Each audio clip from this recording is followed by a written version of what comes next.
योगेश याग प्रवक्ता कांग्रेस के हैं। योगेश जी, पूरे देश भर में, केवल हरियाणा की बात मैं नहीं कर रहा हूं, दलितों पर, गरीबों पर सियासत तो देखिए होती रही, सियासी रोटियां आप लोग सेकते रहे, सभी पार्टियों के लोग। कई राज्यों की जो तस्वीरें हमने कल के दिन भी देखी, चाहे बिहार की बात करें, अन्य राज्यों के, जहां पर गरीबों को, दलितों को किस तरह परेशान लोग कर रहे हैं। 21% आबादी जो दलित की है हरियाणा के अंदर, लगभग 38 ऐसी सीटें हरियाणा की जहां पर वर्चस्व उनका, और वो पूरा गेम चेंज कर देती हैं। यही वजह था कि 5 सीटों पर बीजेपी को नुकसान हो गया कि उन लोगों ने देखिए टारगेट नहीं कर पाया अच्छे से। लेकिन आप लोग सर ये मौका चूक ना जाएं जिस तरह से आप लोग कर रहे हैं। देखिए सागर जी, बिल्कुल आपको बिल्कुल इस बारे में मैं नहीं समझता कि कोई चिंता की बात चिंता है। मैं क्यों क्योंकि करूंगा सर। नहीं, क्योंकि देखो, चिंता आप भी एक जायज है, क्योंकि हरियाणा में एक बदलाव होना बहुत जरूरी है। हम्म। अगर आरक्षण को बचाना है, अगर दलित और शोषित वर्ग को बचाना है, तो हम्म। हरियाणा में भाजपा से छुटकारा बहुत जरूरी है जी। और वो छुटकारा मैं समझता हूं कि दलित वर्ग हो चाहे पिछड़ा वर्ग हो, पूरा मन बढ़ा चुका है। इन्होंने पहले जाट गैर जाट करने की प्लानिंग करी, हम्म। हिंदू मुसलमान की करी, ये गुजरात में पटेल नॉन पटेल की कोशिश करी।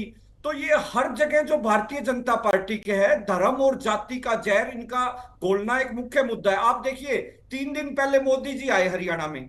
आप एक एक बात देखिए, देखिए उनका जो भाषण सुनिए, हम्म। उसमें कहीं भी वो डेवलपमेंट की बात, हम्म। रोजगार की बात कहीं नहीं कर रहे। वो ठीक है। सिर्फ उनको पीड़ा हमारी ठीक है सीटों योगेश से जी, है, पिछला वाला सवाल हमारा। शायद आपने तैयार कर लिया होगा जो मैंने पूछा था कुमारी शैलजा को लेके। जी देखिए, अब मैं अभी भी कह रहा हूं, बहन शैलजा जी हमारी बहुत सीनियर नेता है। हम्म। आज तक नहीं, इन्होंने ये तो 10 आप साल लोग से हमेशा बोले शासन टीवी किया। पे सर, ये तो मुझे याद हो गया है। बिल्कुल। इन्होंने किसी को भी दलित को क्यों नहीं कैबिनेट मंत्री दिल बनाया? बहलाने के शैलजा लिए जी ये हमारी ख्याल कैबिनेट अच्छा है मंत्री रहे। गालिब। सुनिए, सुनिए प्रियदर्शनी ये जी, तो मैं हुड्डा आपकी जी भी जानकारी बोलते के लिए बता रहा रहे हूँ। योगेश जी, ये तो शैलजा जी हुड्डा जी भी हमारे बोलते पार्टी हैं। के प्रदेश अध्यक्ष रहे। आज भी वो सीडब्ल्यूसी की मेंबर है, जहां से निर्णय लिए जाते हैं। आपकी पार्टी में किसको आपने प्रदेश अध्यक्ष बनाया? आप बताइए अच्छा ना। योगेश जी, आपके पास योगेश जी अशोक सुनिए, सवरकिया योगेश जी है। एक अब उदाहरण दे रहा देखिए, हूं। योगेश जी, कुमारी शैलजा तो प्रदेश के देखिए सांसद हैं, इतने बड़े, देखिए कांग्रेस को देखिए पूरा लीड करती हैं वो प्रदेश के अंदर। आप पार्टी के प्रवक्ता हैं मात्र केवल, जैसे मैं देखिए एक एंकर हूं किसी चैनल का, दिन भर आप पोस्ट करते होंगे सोशल मीडिया पे, दिन भर आप डिबेट कर रहे हैं, चैनलों पर आप शामिल हो रहे हैं, आप पोस्ट कर रहे हैं कि नहीं सर? वो इतने बड़े पद पर होने के बावजूद अगर कोई चुनावी रैली नहीं कर रही है, नहीं जा रही है, तो कुछ तो नाराजगी है। नाराज क्यों है? क्यों आखिर दिक्कत क्या? अब तो चुनाव देखिए सर पे आ खड़ा है, अब दिक्कत होगी तो फिर सपना सपना ही रह जाएगा 10 साल के बाद में। सागर जी बस एक सेकेंड, कुछ तो मजबूरियां होंगी सनम, यूं ही कोई बेवफा नहीं होता। बस अब आगे योगेश जी बोल लें। देखिए सागर जी, मैं बिल्कुल वही बात पे आ रहा हूं। शैलजा जी का एक स्पष्ट संदेश है कि कांग्रेस पार्टी उनके खून में है, उनकी पीढ़ियां चलती आ रही है। ठीक है, इन्होंने किरण चौधरी जी को तोड़ लिया। प्रयास भारतीय जनता पार्टी बहुत करती है, क्योंकि इनके पास अपने नेता नहीं है। लेकिन शैलजा जी, मैं आज भी आपको स्पष्ट रूप से, आपके पास शायद जानकारी नहीं है, मैं बता रहा हूं, आज भी वो अपने साउथ वेन्यू में कार्यकर्ताओं से मिलके उन्होंने स्पष्ट संदेश दिया है कि अपनी पार्टी के लिए हर उम्मीदवार को जिताने के लिए आपने जी जान लगानी। और वो प्रचार में उनका शेड्यूल बन रहा है देखिए विजुअल बकायदा। में हमारी टीम अभी विनेश फोगाट की तस्वीर दिखा रही थी। विनेश फोगाट इस समय एकजुट करने में लगी है कुमारी शैलजा के लिए, पार्टियों के नेताओं को कि हाँ चलिए एकजुट किया जाए, कुमारी शैलजा के साथ हम खड़े रहें।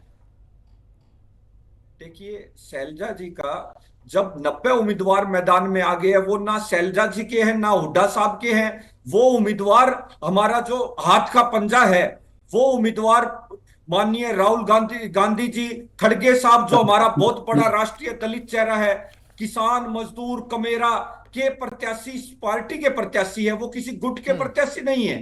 जसवीर मल्लोर जी जो शैलजा के समर्थक थे, उन्होंने अपना विड्रॉल किया फार्म। प्रोफेसर संपत सिंह जी ने विड्रॉल किया, शैलजा जी के साथ वो रहे थे। चलिए योगेश जी, देखिए मैं बता रहा हूं, योगेश जी एक उदाहरण दे रहा हूं, फिर अब प्रियदर्शनी के पास जाऊंगा। जैसे मेरे घर में लड़ाई चल रही है, ठीक है सर, पूरे मोहल्ले को पता है कि मेरे घर में लड़ाई चल रही है, पूरा मोहल्ला जान रहा है, लेकिन पता है मैं सबसे जाके क्या बोल रहा हूं कान में? हम लोग तो डिनर कर रहे थे, हम लोग कोई लड़ाई नहीं कर रहे थे, सब कुछ बढ़िया है घर में। तो वही आप लोग करते हैं टीवी चैनलों पर, पता है कि यहाँ पार्टी में खलबली मची पड़ी है, लेकिन आप लोग को बेहतर करना है सर। सवाल सुनिए पूरा। विज बोलिए। साहब, प्रोफेसर रामविलास शर्मा, राव इंद्रजीत जी, जिन्हें आज तक पीड़ा है कि मुझे कैबिनेट मंत्री वो नहीं वंचित बनाया। वर्ग के, हमें वो पीड़ा वंचित है वर्ग के प्रियदर्शनी जी, हमें बहुत योगेश पीड़ा है। जी, वो वंचित वर्ग के नहीं हमें भी है वो भी वंचित वर्ग से आते हैं। और ना वो महिला है। बिल्कुल। और आपने देखिए महिलाओं का मान सम्मान किस तरह से जंतर मंतर पे हमारी पहलवान बहन बेटियों के साथ आपने किया था। वो विनेश तो फोगाट राजनीतिक जी के खेल साथ खेल तो लिया आप आपने, खेल को भी सोचिए कैसे राजनीतिक किया खेल था बना आपके दिए, छोड़िए इस ब्रिजभूषण बात जी ने। को। वो पूरा देश जानता है प्रियदर्शनी जी।